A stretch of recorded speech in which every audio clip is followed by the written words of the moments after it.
This example comes from page 520 of your workbook, and it says, without using technology, determine which of the following does not have the same value as the cotan of 277 degrees. What they want you to do is take what you've learned about the cast rule in terms of where functions are going to be positive and negative, and reference angles to determine which equations can all equal the same thing. So when you do this, there's a little formula. There are 3 parts to any trig function that will let you know if they're equivalent. Right now, the cotan of 277, they've given me the rotation angle. That means if I start at 0 and rotate, in this case it's a positive number, around, I'll get there, and it could be a negative. That's not going to help me. What I need to do is I need to look at the cast rule to make the first part of the equation.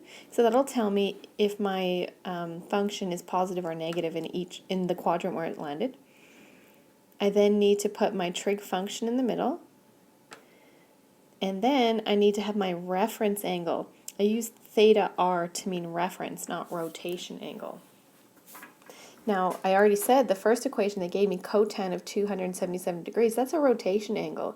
So if I can change the cotan of 277 degrees into this formula, cast, trig, sine, and rotation angle, I'll know what answer I have, and then I'll start comparing it to the others. Now, what we're aiming for here is for you to see that any trig equation that has the same reference angle will have the same solution in your calculator. So the cotan of 277, well, we'll determine what the reference angle is, and we'll say that those 2 equations are equivalent. And if we go further and apply the cast rule to it, we'll know that we are getting the same answer each time. So let me show you. So when it comes to the cotan of 277 degrees, the first thing you need to do is draw out where 277 degrees is. And this is a positive rotation angle. So let's see, if I draw this out, it ends up just in quadrant 4, just right about there. Now, be as accurate as you can. 277 degrees. Labeling is more important than the accuracy of your picture. Now that's great, I'm in quadrant 4, but the rotation angle doesn't tell me how to find the trig ratio. What's going to tell me is what is the reference angle. Now remember, the reference angle is the distance between the terminal arm and the closest x-axis. It's always going to be a positive number because it's a distance. So it's not a rotation to tell you to move counterclockwise or clockwise. It's a distance. In this case, I'm going to find it by taking 370 degrees and subtracting 277 to see what the gap is. Sorry, 360, did I say? Minus 277. And I'm getting 83 degrees, which means this little blue spot in my picture there has a measurement of 83 degrees. That's my reference angle. So in the equation where I need to put in the reference angle, I'm going to use 83 degrees. Trig function's not going to change. It was a cotan function. Finally, what I have to do, though, is apply the cast rule. C-A-S-T. Cast lets us know where cosine, all, sine, and tan are positive. Some students get confused at this point because they're dealing with cotan. Well, cotan is going to follow the same rules as tan. So tan and cotan at the same spot, just like sine, cosecant, and cosine and secant. So the reciprocal of a function is positive or negative in the same spot its primary function is. So in quadrant 4, is cotan going to be positive or negative? And the answer is it's going to be negative. Quadrant 4, only cosine and secant are positive. All other trig ratios are negative. So there's my formula. What I'm saying is that if in your calculator you were to enter the cotan of 277 degrees, the result you'll get would be the same as if you entered the negative cotan of 83 degrees. Now, I know it said not to use technology, but you can always check just to make sure. So here's where we're starting. The negative cotan of 83 degrees. So what I'm going to do is I'm going to go through option A, B, C, and D and see which ones can also be written as the negative cotan of 83. Then I'll know that they're equivalent.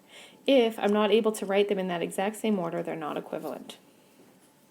So let's start with option A, the cotan of negative 83 degrees. So let me just erase what I've gotten written here. And I'll go back to black. So this is the cotan of negative 83 degrees. Now it's really important here that you recognize that's a rotation angle and not a reference angle. A rotation angle includes the direction when you start on the x-axis and rotate around. So this is saying rotate clockwise 83 degrees. And where do you end up? Well, I end up in quadrant 4, and this is starting to look very similar to the last example we did. In quadrant 4, what's the reference angle? In other words, how far am I away from the x-axis, or the 0, the 360? Well, in this case it was easy because I know I've only moved 83 degrees off it. So the rotation angle is negative 83 degrees, but the reference angle is 83 degrees.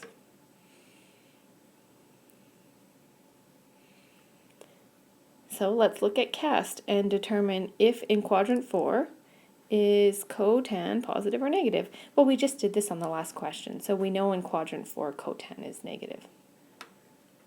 So option A, the cotan of negative 83, I could enter this in my calculator as the negative cotan of 83, and I would get the same answer. And I keep saying you could enter it in your calculator, but the point is, or the direction we're going here, is so that you're able to enter to solve them without using a calculator. So it's important for us to know which equations are equivalent so that when we solve them by hand, we don't have to do every little iteration. Okay, so option A looks okay because it also resulted in the negative cotan of 83 degrees. So that one's equivalent. Let's look at B, the cotan of negative 263 degrees. So I'm going to erase this.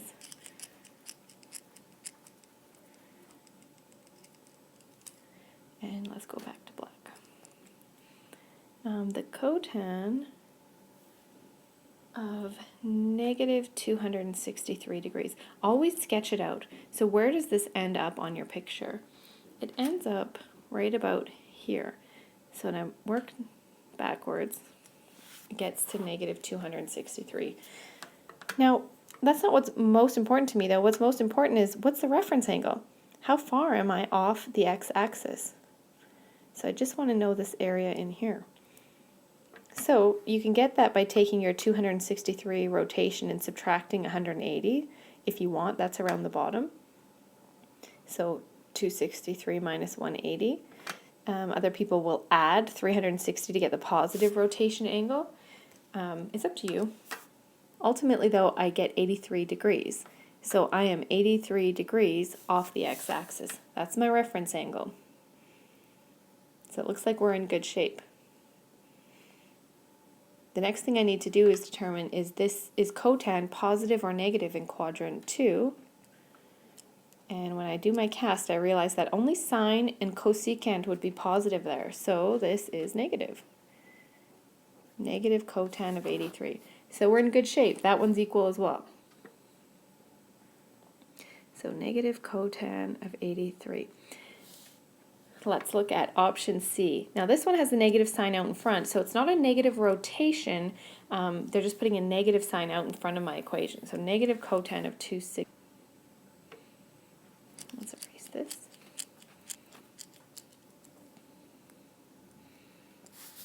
Okay, so this time the negative sign is out in front. Negative cotan of 263 degrees. When you draw this out, it ends up being in quadrant 3. So you see why this question is good. They've tested you in every quadrant now. And sorry, that angle always touches the center point. My pen is just not that accurate. So I first draw the rotation. Don't let the negative sign out in front confuse you. That's not a rotation. The rotation number here is positive. So start at 0 and work counterclockwise around. And then ask yourself, what's the reference angle? How far from the x-axis am I? And you'll be happy to know that I'm 83 degrees off the x-axis. So that's my reference angle, 83 degrees. Now watch what's going to happen here. They already gave me a negative cotan. So I'm going to put that in place of my trig. So remember I told you this is a three-part question. Find out if it's positive or negative by cast. Write the trig ratio they gave you, and then write the reference angle. So the trig ratio they gave me is negative cotan. And then apply the cast rule, C-A-S-T. In quadrant 3, is cotan positive or negative? Well, in quadrant 3, not only is tan, but cotan is also positive. So my cast rule would say this is going to be positive. What happens when I multiply a positive sign out in front by a negative sign? Well, the negative wins, and I end up with negative cotan 83 degrees. So option C, so far so good, negative cotan of 83 degrees. You might have gotten this far in the problem and wondered, is there an answer here? But you can see I've circled D, and I'm just about to show you why. So in question D, the negative sign is out in front. It says negative cotan of 97 degrees.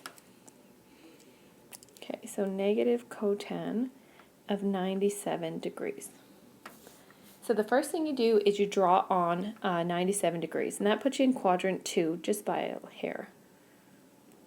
97 degrees. And you might notice that your reference angle, or how far left until you get to 180, it's always the shortest distance to the x-axis. Your reference angle in this case is 83 degrees. Now, just hold on, because it looks like it looks very similar to the last question so far.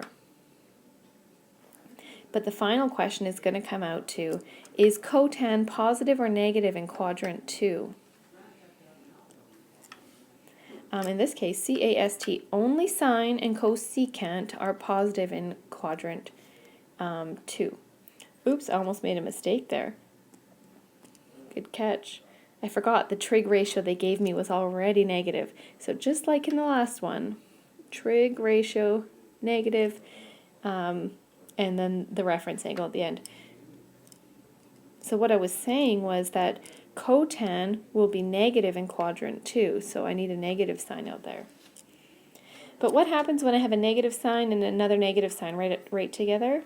Well, they make a positive. So negative times a negative. This makes it cotan of 83 degrees. Is that the same as what we've had for every other answer? No, it isn't. So a positive cotan of 83 degrees will not give us the same answer as a negative cotan of 83 degrees. So option D is the one that is not equal. Made with Doodlecast Pro.